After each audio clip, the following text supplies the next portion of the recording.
Good morning. See who joins us. Hope you are having a good day. Happy Tuesday. It is Tuesday, right? Yes, it is Tuesday. Believe it or not. Tuesday, January 19th, 2021. The world is still here. Things are still going.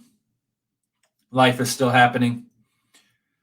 Masks are still required, except when you're on the internet and you're by yourself in the room by yourself. You don't have to wear one.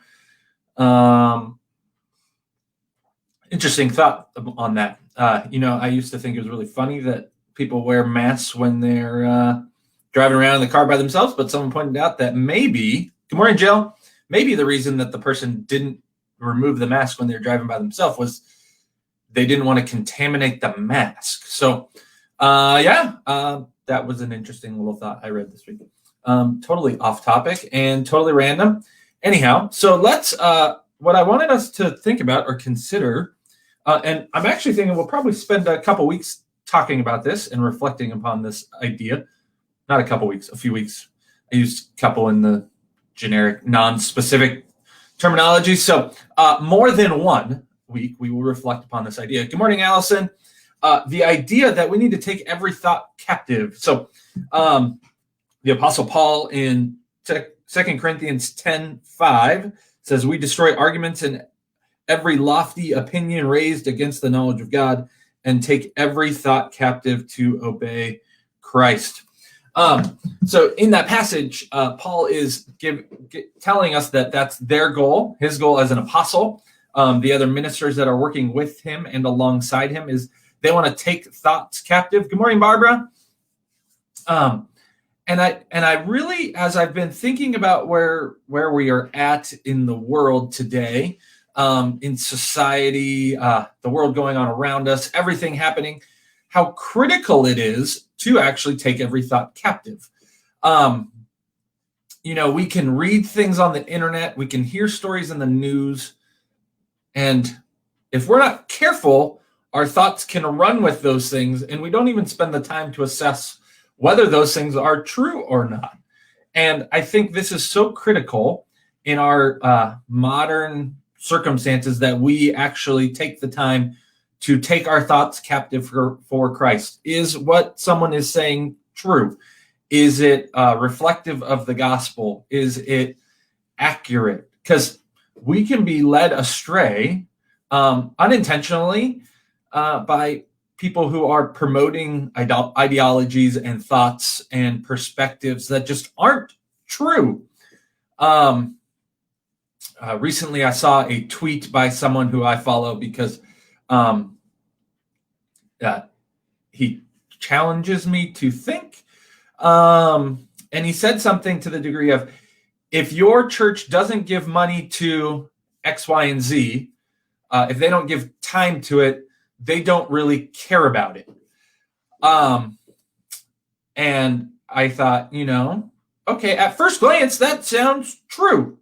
That might be accurate, but it's not necessarily true.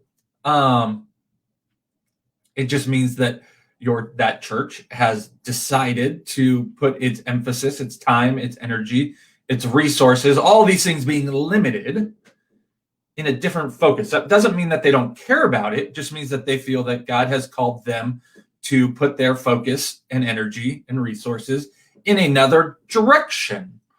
Now, it could be indicative that that church doesn't care about that issue, but it might not be at all. That an example would be, we as a church, we don't fund any missionaries that live in Chile, right? A South American country that have people that need to know Jesus. But we don't fund anyone there. Does that mean we don't care about the people in Chile coming to know the Lord and putting their faith, hope, and trust in Jesus? No, we do care about that. We have limited resources, and so we can't put resources to that. And for this individual, I wanted to ask him, well, do you care about children going hungry? Do you care about Dogs? Do you care about cats? Think of all these things that you care about, but you just have limited resources, and so you are incapable of attending to all of them. Does that mean you don't care about them? Does that mean it's inconsequential to you? No, it just means you are a limited, finite human being who cannot attend to those matters all the time. So just because he may not give money to children starving in an African country doesn't mean that he doesn't care about that. He wouldn't want to see it rectified or fixed. It just means that he has a limited capacity as a finite human being to attend to those matters. And so this gentleman tweets these types of things where he's trying to sound very intelligent and address the issues. But I question how much logic and how much thought he's putting into some of them, if he's thinking through the full implications, if he is actually spending the time to take the thought captive and think about whether it is actually true. And here's what's critical about this idea of taking thoughts captive. This is not a passive act. It is it doesn't just naturally happen. Paul is using conquering language. You go and you take captive, you capture a city, and you take the individuals of that city and you hold them captive. And so Paul's language is very active, and it's not just going to happen on its own. It's not just going to just come about accidentally, but it is active.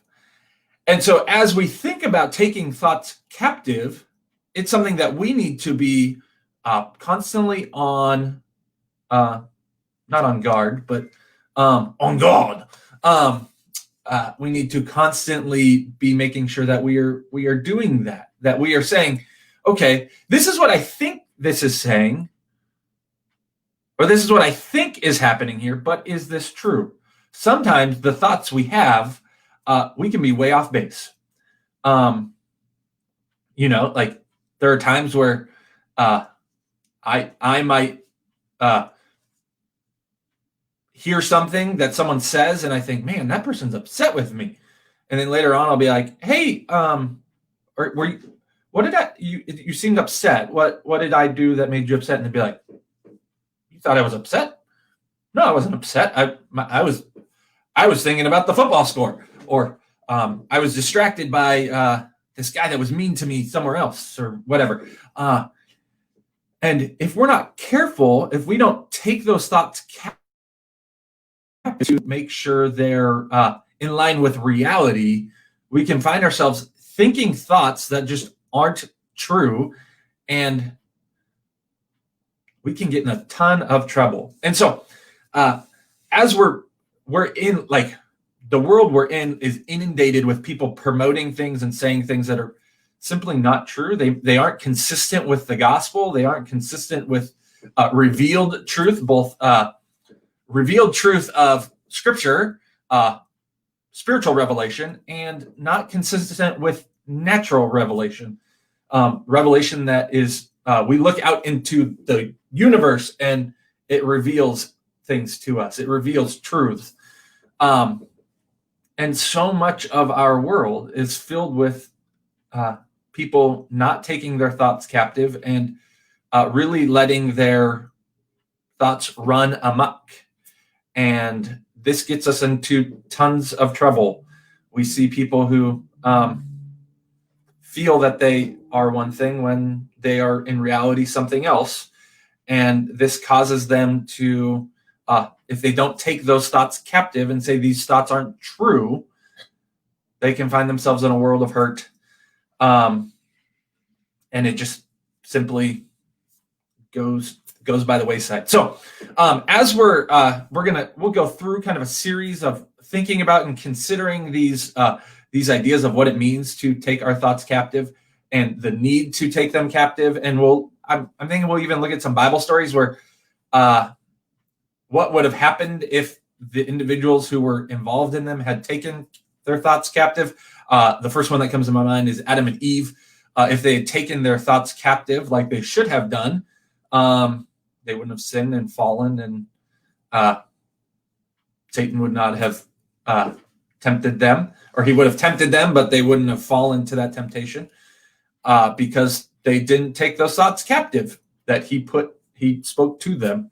And so it's critical that as we go about life, that we consider taking our thoughts captive and not just letting what any person or any individual or any ourselves think necessarily dictate truth to us. We need to let truth be dictated from the only source of genuine truth that we can depend on, and that's God.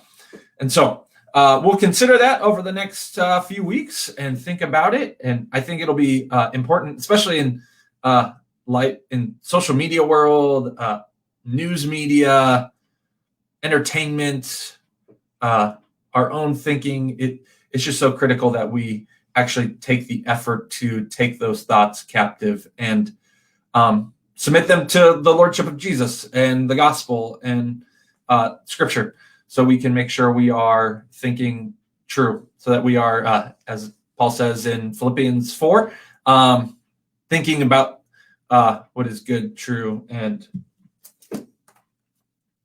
what's the other one? What's the true, honorable, just, pure, lovely, commendable, excellence, worthy of praise. Think about those things. So, that's what I want us to start thinking about for these devotions. I hope that encourages you, blesses you. Just maybe even just this week, spend some time reflecting upon and thinking about as thoughts come into your head, as you're having conversations with people, ask yourself, well, is this actually what's being reflective and what's true? Or is this, is my interpretation of this, is there a possible other interpretation of what I'm seeing and thinking that maybe it is, that gives a different perspective. So I hope that you have a great week, friends. Announcements, Ladies Bible Study starts on Thursday through the book of Colossians with Truth Filled, I think is what it's called. I don't know why I looked over there. I don't have one on my desk. And then Tech Workday on the 30th at the end of the month. If you are able to help with that, please let Bill Wilson know, so that way he can have an idea of who's going to be here to help him. I hope it's not just he and I, because I'm only good at handing things, and that would take us a long time. So, branch groups have started back up. If you want to get connected and jump into one of those, let us know, and we would help you. We would love to help you do that. I think that is it. Right Now Media, if you haven't signed up yet, I'd encourage you to do that. I noticed the other day that they actually have a documentary on there now. I think this is the first documentary on there. I haven't seen any before. It's about the Free Burma Rangers, men that help fight oppression in Burma. It might be violent, but it is probably worth your time watching it and knowing about their efforts. It's produced by Lifeway, and other films, documentaries that Lifeway has produced have been really good. There's one on called The Insanity of God, which is kind of part documentary and part acted out. That's a really good one. I don't believe that's on Right Now Media, but if you ever have a chance to watch that one, it's worth your time. I would encourage you to watch the Free Burma Ranger one, because those are the types of things that the more they see people watch them and use them, they are more likely to include those types of materials in their catalog. So take a watch and let me know what you think. And if you've watched anything on Right Now Media and it's been a blessing to you, I would love to hear about it so I could recommend it to other people. If it's been an encouragement to you so far, I would love to know, so that way I can tell, hey, so-and-so has watched this and they've benefited from it. So we can encourage other people to get on it. We know there's a bunch of people that got invites but haven't signed up. So if you haven't done that yet, go ahead and do it. If you need help, let us know. We want to make sure that you not only have access to this resource, but that you are able to use the resource. So hope you have a great week, friends, and I will see you Sunday or Tuesday. Okay, have a good week.